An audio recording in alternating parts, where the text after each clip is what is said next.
Morning, lovely people. Today is a very exciting day. I'm going to go on a photo shoot, and so I thought I would bring you with me. Starting with my makeup look. What I'm wearing right now doesn't really matter. The photo shoot is outside, so the, what do we want to call it?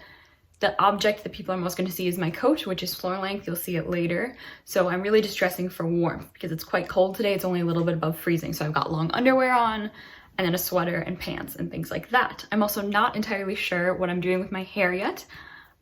If you're very observant, I've been trying to hide it, but you may have noticed I went in a few weeks ago for a bang trim and the person just cut them almost entirely off. So they're a little bit longer now, but still what I would call uncomfortably short. So I might have to put on a hat or something like that.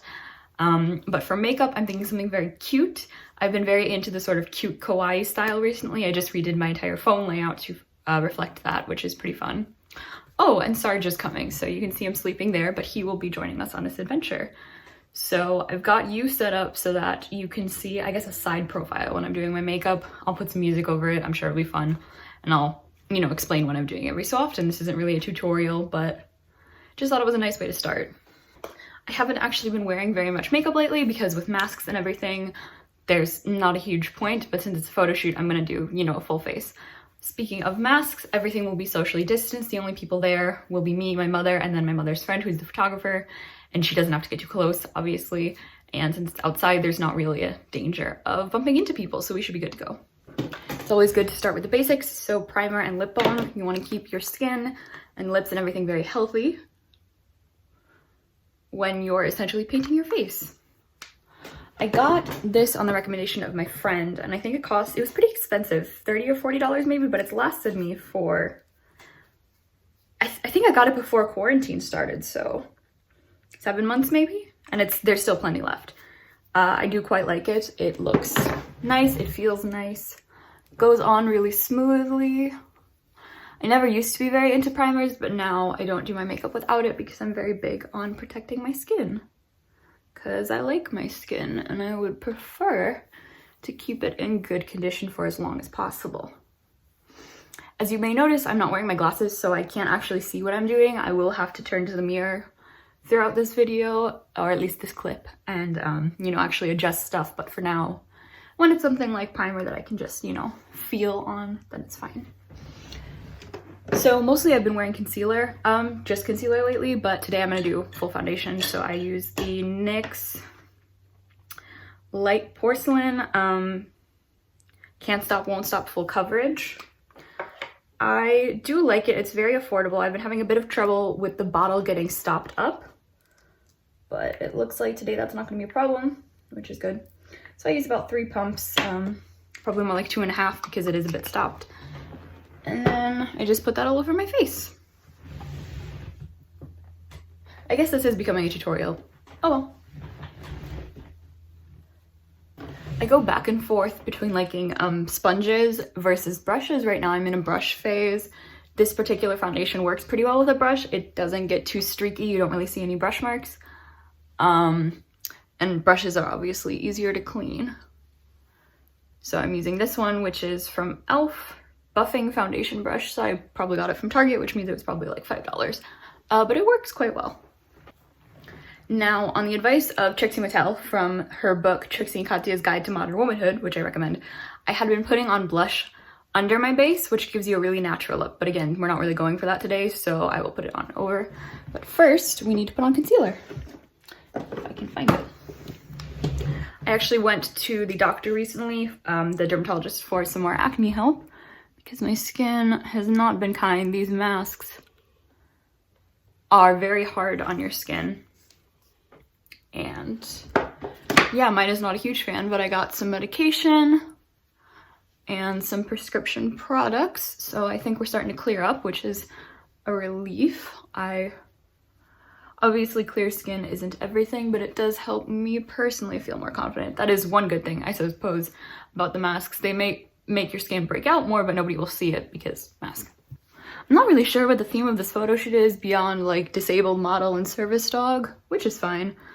I volunteered to do it. I thought it would be something fun. I've never really done a photo shoot before, not like a proper professional one. I didn't have a senior picture or anything like that, so All right, so we blended this in. It looks a little cakey up close, but the pictures are not going to be this close, so it doesn't matter. So now we need to get some powder to set everything.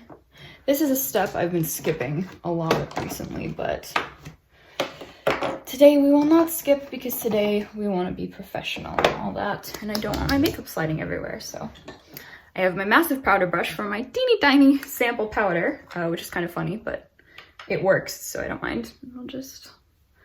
I don't really bake because my skin is so combination. Parts of it are very oily and then other parts are dry, so I usually just spread the powder evenly around quickly and then we're done. But since I'm being so professional, I will do some contouring, highlighting, and blush.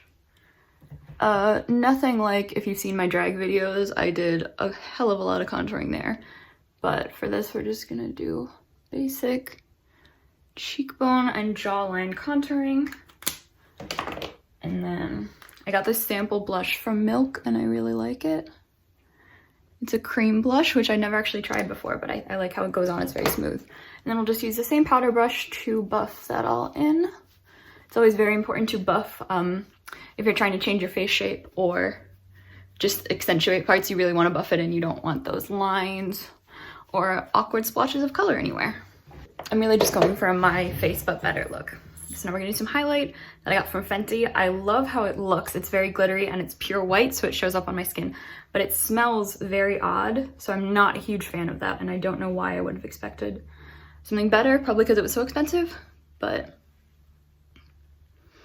it works and I have a ton of it, so I'm okay as far as that goes. I'm not gonna bother nose contouring. I never really understood that, and I never know how I want my nose to look, so. Now we'll do some eyes. Let's see here. I've been doing this look that's like half and half. So half of your eye lid with eyeliner and then half of the inner waterline and then the rest with white to give that very like intense but open look. First we gotta do eyebrows. On the same day of my bangs debacle, I did get my eyebrows done as well, and those are actually done properly, thankfully. So I have eyebrows that aren't horrendous, which is always, you know, reassuring. This isn't sharp and I don't have time to sharpen because we are on a rush. There we go. This I do have to look closely for, so excuse me. All right, eyebrows are good. For the eyes, I'm thinking, because we're kind of short on time, just one sort of neutral brown color I think will be sufficient. I love these palettes. I got them from Target for $10, but they are a bit of a pain to hold because they're so large. But I think we'll go with the shade Chocolate, which is a sort of shimmery medium brown. We'll use this camera, that's fine.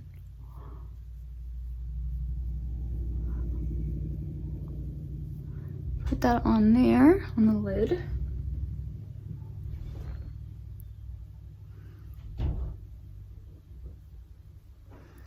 That's the other side. Hope that it's even. And then we'll just blend it out with a clean brush. Cleanish.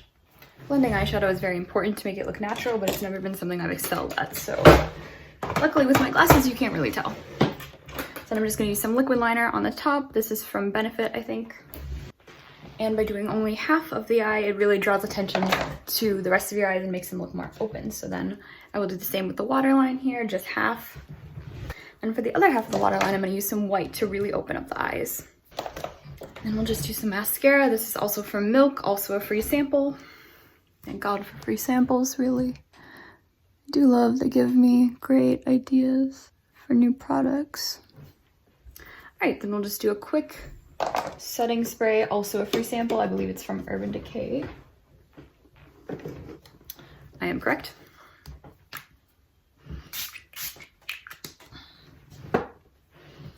And then while that dries, I'll just put some lip stuff on. I will also be using some perfume, which is really just for me. It's by Replica, which is a brand that tries to make familiar scents. So this one is called By the Fireplace, and it's meant to smell like you're by a fireplace, which is pretty cool. I really like how it smells. And I think for the lips, we will use some NYX Cosmic Metals in the shade CMLC16, which is a very pink shade, because I'm feeling pink today.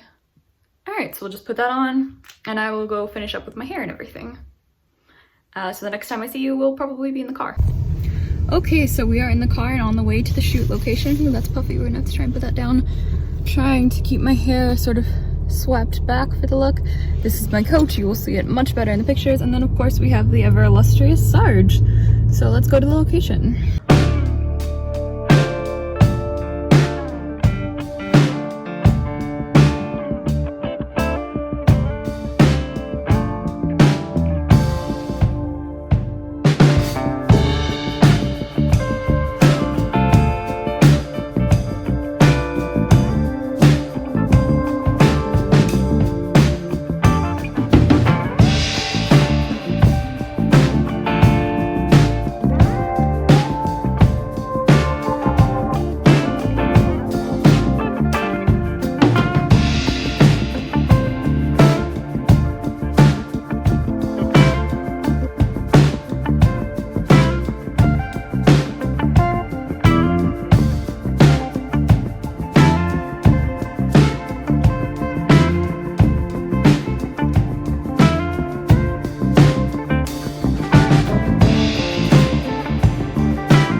All right, we have finished this shoot and are back in the car, so we're gonna go home. I hope you guys enjoyed this little look into a disabled photo shoot. I don't know what to call it, but we'll see you next week. Bye.